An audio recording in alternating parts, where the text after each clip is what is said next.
welcome back to another video. For today, I thought it would be fun to do a bookish day in my life, but before we get into it, I ended up purchasing a tennis bracelet online.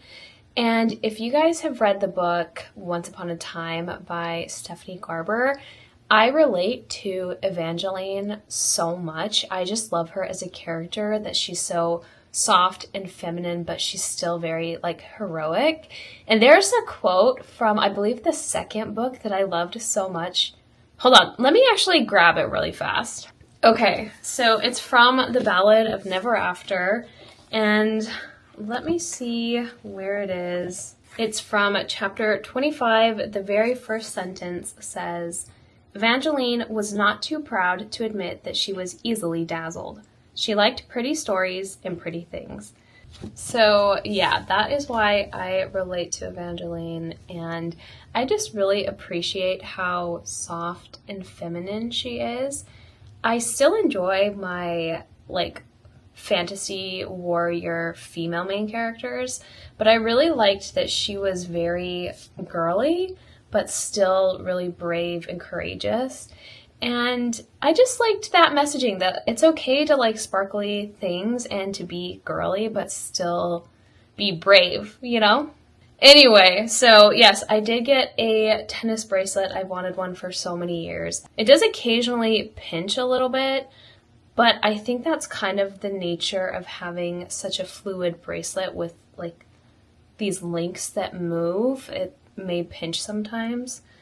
I told myself I would give it a month to get used to it and then kind of see how I feel about it. But other than that, I really love it so far, and I'm very excited to add it to my collection. All right, on to some more bookish things. So I think I want to go to Barnes & Noble and just have a browse around. There's one that's a little farther from where I live, but I really like that Barnes & Noble because I feel like they have more of a YA selection than the one that's really close to me. So I'm going to go a little further out to a different Barnes & Noble, and I'm going to take you guys along with me.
I'm home and I've changed into some comfy pants to do some reading, but before I do that, I wanted to chat about a book that I just finished a couple days ago called The Forest King's Daughter. You may have seen it in the last clip from Barnes & Noble, and I would rate this book 5 out of 5 stars. I enjoyed it so much. I'd never heard of it before. I went to the library and found it at the library and then realized it was on Libby, so I got it on my Kindle. And it was so good. It was just so whimsical and magical. And I feel like ever since A Court of Thorns and Roses, a lot of fantasy books are very fae focused.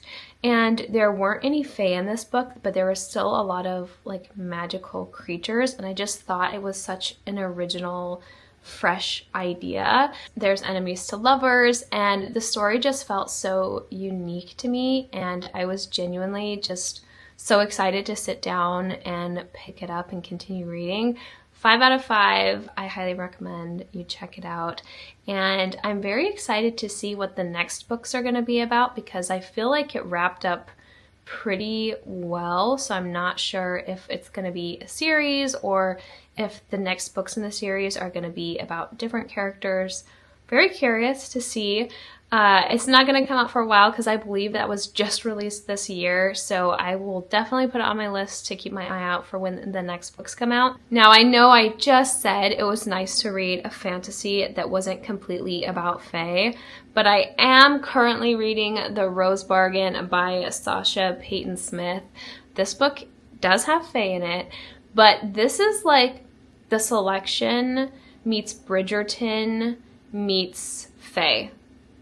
I wouldn't say this is like a cozy fantasy. It definitely feels high stakes, and there are some crazy things that happen. I kind of like when fae are a little evil, especially if they live forever. I just imagine if you live for that long, you don't really care about anything. Maybe that's why I really like the Emily Wilde series. It's just very unpredictable. And yeah, I have been loving The Rose Bargain. I only have a couple chapters left. I think I have like 90% through.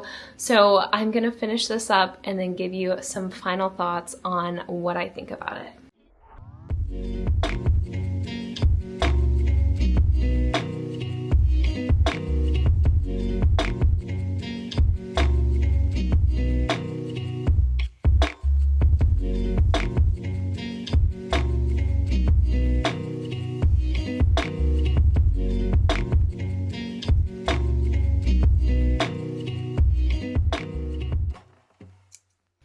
I just read a passage that I highlighted that says, "Lydia didn't gloat about my bargain. She's always been a better person than I am.